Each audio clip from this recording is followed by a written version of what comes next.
Kalau kita ngomongin soal bikin software, apa sih yang langsung muncul di kepala? Mungkin seorang programmer jenius sendirian di kamar gelap ngetik kode-kode aneh. Tapi, gimana kalau saya bilang gambaran itu keliru banget? Hari ini kita bakal ngintip sisi lain dari dunia software, sebuah tarian kolaborasi yang super rumit, di mana tantangan terbesarnya itu bukan kode, tapi justru manusianya. Kita semua tahu kan gambaran ini biasanya dari film-film. Si pahlawan lone wolf yang bisa mengubah dunia cuma dengan beberapa baris kode di tengah malam. Keren sih kelihatannya, tapi di dunia nyata ini bukan cuma mitos. Ini adalah resep pasti buat kegagalan.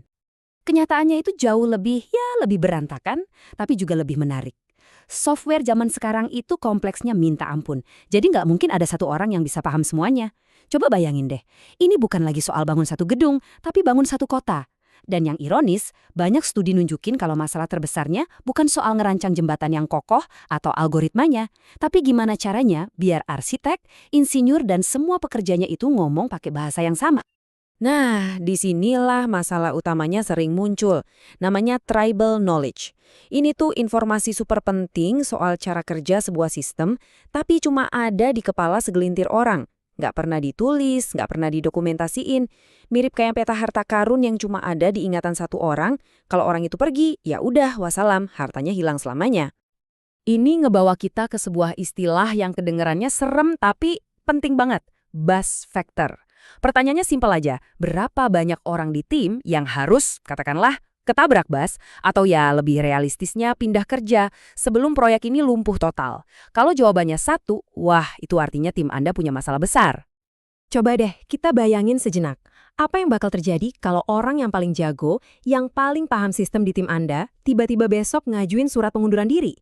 Proyeknya bakal tetap jalan mulus atau langsung berhenti total? Bedanya tuh kayak langit dan bumi. Di satu sisi, tanpa dokumentasi, tim yang ditinggalin bakal terjebak dalam kekacauan. Mereka harus coba-coba, mecahin teka-teki dari kode yang ada. Proyek bisa macet berbulan-bulan. Tapi di sisi lain, kalau dokumentasinya rapi, transisinya bisa mulus banget. Mungkin cuma butuh beberapa hari, bukan minggu atau bulan. Terus gimana industri software ngatasin masalah ini? Jawabannya adalah dengan mengubah total cara kerjanya. Kita ninggalin metode lama yang namanya waterfall, yang kaku banget, semua direncanain di awal, terus seringnya rencana itu udah basi bahkan sebelum proyeknya kelar. Sekarang kita beralih ke agile, sebuah pendekatan yang lebih mirip percakapan, di mana dokumentasi dan kolaborasi itu hidup dan terus berkembang bareng proyeknya. Dan inilah wujud tim modern, bukan lagi cuma sekumpulan programmer. Ini lebih kayak tim Avengers dengan kekuatan yang beda-beda. Ada product owner yang nentuin arah, ada scrum master yang jagain prosesnya, ada analis, ada penguji. Mereka ini satu unit yang mandiri dan punya semua keahlian yang dibutuhin. Cara kerja mereka juga beda. Mereka kerja dalam siklus-siklus pendek yang disebut sprint, biasanya sekitar 2 minggu. Di setiap sprint, mereka merencanakan, membangun, menguji, terus meninjau hasilnya. Ini bikin tim jadi bisa beradaptasi dengan cepat dan terus-menerus dapat masukan. Kunci dari siklus ini ada di 3 ritual utama. Pertama, sprint planning, buat nentuin target. Kedua, daily stand-up. Ini kayak rapat singkat 15 menit tiap pagi buat sinkronisasi. Terakhir, retrospektif, di mana tim ngaca dan cari cara buat jadi lebih baik lagi di sprint berikutnya. Ini tuh udah kayak detak jantungnya kolaborasi agile. Oke. Tadi itu kan sisi manusianya. Tapi ada satu pertanyaan teknis yang gede banget. Gimana caranya puluhan orang bisa ngelukis di satu kanvas digital yang sama, di waktu yang bersamaan, tanpa saling nimpa karya satu sama lain dan malah jadi ancur-ancuran? Jawabannya adalah sebuah alat ajaib bernama Version Control System atau VCS. Anggap aja ini kayak mesin waktu buat kode. Alat ini nyatet setiap perubahan sekecil apapun, dan standar industri yang sekarang dipakai di mana-mana itu namanya Git. Keajaiban Git itu ada di kemampuannya buat bikin cabang atau semacam realitas alternatif dari kode utama. Jadi, satu tim bisa ngerjain fitur baru di satu cabang, tim lain benerin bug di cabang yang beda, sementara kode utamanya tetap stabil dan aman.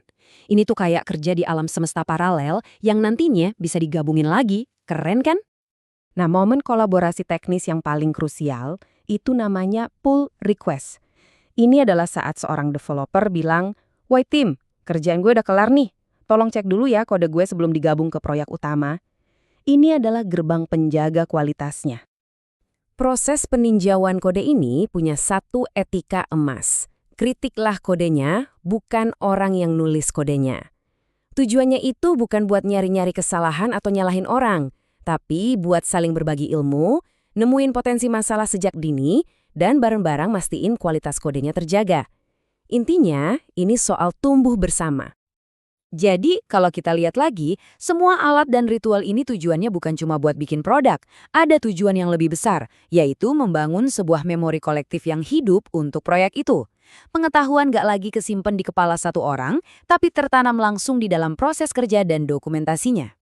Dan memori kolektif ini wujudnya macam-macam. Ada catatan-catatan kecil di dalam kode buat sesama koki. Ada juga buku resep yang tebal, yaitu dokumentasi teknis buat ngejelasin cara kerja seluruh dapur. Dan tentu aja ada menunya, yaitu panduan pengguna buat para pelanggan. Setiap jenis dokumentasi ini punya tujuannya masing-masing. Tapi ada satu aturan main yang penting banget buat diingat. Dokumentasi yang udah usang itu lebih bahaya daripada nggak ada dokumentasi sama sekali. Kenapa? Karena informasi yang salah itu ibarat peta yang nunjukin jalan ke arah jurang. Dia bakal secara aktif nyesatin kita, dan itu jauh lebih parah daripada kita nggak punya peta sama sekali kan? Pada akhirnya, ini semua soal evolusi pola pikir. Dari yang tadinya cuma nanya, kodenya jalan nggak sekarang? Jadi mikirin pertanyaan seorang insinyur sejati. 6 bulan lagi, orang lain bisa nggak ya benerin kode ini? Kalau tim kita nambah besar, sistemnya bakal melambat nggak? Dan kita bisa nggak ya ngelacak lagi kenapa dulu kita ngambil keputusan ini? Inilah bedanya antara ngebangun gubuk sama ngebangun gedung pencakar langit. Oke, sebagai penutup, coba deh kita bawa konsep ini keluar dari dunia software. Pikirin soal proyek-proyek penting di pekerjaan, atau bahkan di kehidupan pribadi Anda. Kalau Anda adalah satu-satunya orang yang megang semua kunci informasinya, seberapa besar resikonya? Kira-kira berapa buzz faktor Anda?